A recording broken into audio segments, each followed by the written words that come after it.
नमस्कार, मैं हूं विनोद कुमार शुक्ला। अड्डा पर आपका स्वागत है।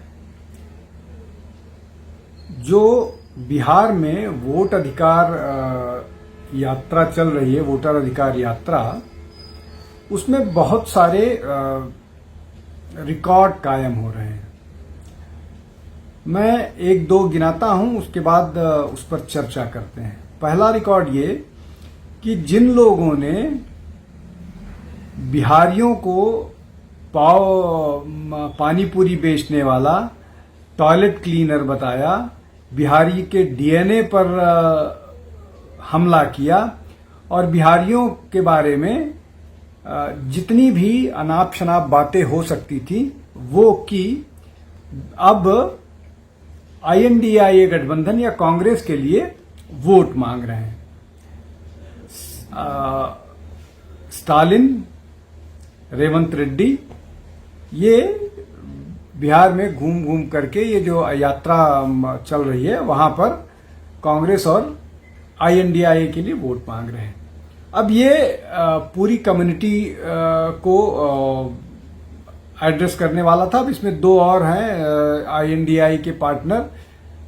उसमें पंजाब के नेता जो हैं और उसके अलावा जो महाराष्ट्र के दो नेता हैं वो भी चुनाव में पहुंचेंगे। देखते हैं उसके बाद क्या होता है। लेकिन ये जो कम्युनिटी को, पूरी बिहारी समाज को गाली देने वाली बात है, इसके अलावा एक और आज बड़ी एक बात हुई है। हालांकि ये कांग्रेस के लिए बहुत सामान्य सी बात है। एक नहीं, दो घटनाएं हुई। पहली बड़ी घटना ये कि दरभंगा में एक कार्यक्रम में प्रधानमंत्री की मां को ऐसी भद्दी गाली दी गई कि उसको आप किसी सभ्य या किसी इस तरह के कार्यक्रम में उच्चारित भी नहीं कर सकते हैं कि ये गाली दी। और ये सभा जो है दरभंगा में यूथ कांग्रेस के मोहम्मद नौशाद ने आयोजित की थी। इसको लेकर के भारतीय जनता पार्टी ने न केवल प्रेस कॉन्फ्रेंस करके उसकी आलोचना की है, बल्कि इस मामले में एक FIR भी दर्ज कराई है। अब एक और मामला है। कांग्रेस के ऑफिशियल हैंडल पर आज एक प्रधानमंत्री का पिक्चर डाला गया है जिसमें मिसिंग नरेंद्र मोदी, कुख्यात वोट चोर, उसके बाद उसका डिस्क्रिप्शन दिया हुआ है। ये दो बड़े डेवलपमेंट हुए हैं जब कांग्रेस के कैंपेन में ये सारी चीजें चल रही हैं। तब ये सारी चीजें एक के बाद एक आ रही हैं, चाहे प्रधानमंत्री की मां को भद्दी गाली देना हो, चाहे ये अब इसके अलावा और भी बहुत सारे डेवलपमेंट हुए। वो लगातार सोशल मीडिया पर चल रहे हैं कि लगातार जो बात कांग्रेस कर रही है उसके सारे दावे वोट चोरी को लेकर के एक के बाद एक झूठे साबित हो रहे हैं। आखिरी जो मामला था वो कटिहार में एक घर में मकान नंबर 82 में 157 वोटर की बात थी। वो भी बात गलत साबित हुई। अब ये जो मामला है प्रधानमंत्री की मां को गाली देना या प्रधानमंत्री के बारे में इस तरह की बात करना, ये कोई नई बात नहीं है। ये लगातार इस तरह की चीजें होती रही हैं। प्रधानमंत्री को लेकर के नीच, नाली का कीड़ा, मौत का सौदागर, हिटलर, इस तरह की बहुत सारे और एब्यूसिव टर्म्स इस्तेमाल होते रहे हैं इसके पहले।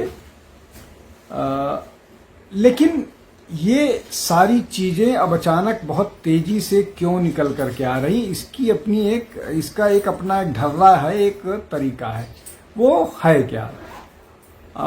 जिस तरह की बात नेता, अभी के नेता प्रतिपक्ष और पुराने कांग्रेस अध्यक्ष राहुल गांधी जो हैं वो बात करते हैं, जिस तरह की बात करते रहे हैं, चाहे वो प्रधानमंत्री को लेकर के उनके बारे में जिस तरह की बात करते रहे हों, वो बहुत असभ्य तरीका रहा है। चाहे वो मोदी को डंडे मारेंगे या चौकीदार चोर है या इस तरह की जो भी भाषा का इस्तेमाल करते रहे हैं, वो बहुत ही ज्यादा इस तरह का मामला था जो लगातार नुकसान पहुंचाने वाला, मतलब जो लगातार अपमानित करने वाला रहा है। अब उन्हीं की भाषा को नकल करते हुए कांग्रेस के प्रवक्ताओं ने शुरू किया भाषा बोलना। तो वो न केवल प्रधानमंत्री, भारतीय जनता पार्टी के सभी नेताओं के बारे में, जैसे जो सबसे ज्यादा वायरल क्लिप हुई थी जिसमें सुप्रिया श्रीनेत ने भारतीय जनता पार्टी के प्रवक्ता संबित पात्रा को ऑन एयर बोला कि तू नाली का कीड़ा है, इस तरह की भाषा इस्तेमाल की। इसके अलावा एक और कांग्रेस की प्रवक्ता हैं, पूर्व दिल्ली रागिनी नायक, दिल्ली विश्वविद्यालय की अध्यक्ष, उन्होंने एक और कांग्रेस के प्रवक्ता के माँ बाप पर चढ़ गए कि तेरा बाप होगा चपरासी, ये कह करके वो निकल गए। तो ये जो भाषा का स्तर ही खराब हुआ है, और इसको कांग्रेस के, अब इसमें एक प्रवक्ता ने प्रेम शुक्ला की मां के बारे में अभद्र भाषा का इस्तेमाल किया था। हालांकि प्रेम शुक्ला ने भी उनको जवाब में उनकी जो भाषा थी वो भी बहुत उचित नहीं थी। खैर, लेकिन ये लगातार जारी है। प्रधानमंत्री हो चाहे मंत्री हो, उनको उनकी आलोचना के दौरान जिस तरह की भाषा इस्तेमाल कांग्रेस के प्रवक्ता करते हैं, कांग्रेस के नेता करते हैं। अब जैसे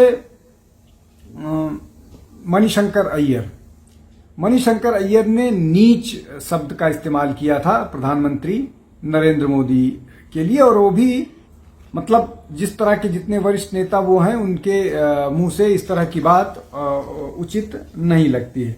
अब ये जो बात मैं बता रहा था कि जो बात कांग्रेस के प्रवक्ता करते हैं उसको लेजिटिमाइज कर दिया जाता है। राहुल की जो भाषा है उसको प्रवक्ता फॉलो करते हैं, और फिर प्रवक्ता की भाषा जो कांग्रेस के समर्थक, उनके कार्यकर्ता वो करते हैं।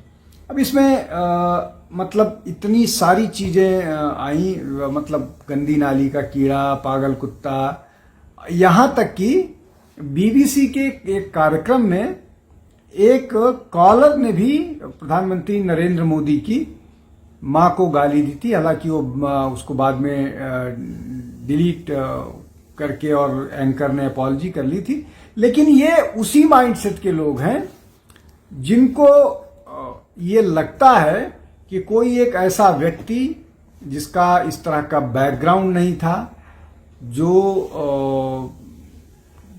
किसी बड़े परिवार से आया हुआ व्यक्ति नहीं था, जो किसी ऐसे बैकग्राउंड से नहीं था जहां से उसको इस तरह का आधार मिलता कि वो इस पद तक पहुंचता, वो पहुंच गया, एक बात है। लेकिन वो पहुंचने के बाद 3 चुनाव लगातार जीत जाता है, और गांधी परिवार के किसी भी व्यक्ति के प्रधानमंत्री बनने की संभावनाओं को लगातार वो खारिज कर रहा है।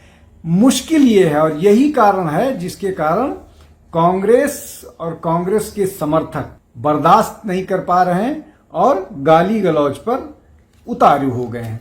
अब मैं जो बात कह रहा था कि ये जो एब्यूज वाली परंपरा है, जिसको आप मान के चलिए कि अगर राहुल गांधी की तरफ से इसको शुरू किया जाता है, प्रवक्ताओं को उससे आधार मिलता है, और उसके बाद उनके जो कार्यकर्ता हैं उसको आगे बढ़ाते हैं। ये जो एक 3 स्टेप है, इसको समर्थन कैसे मिलता है?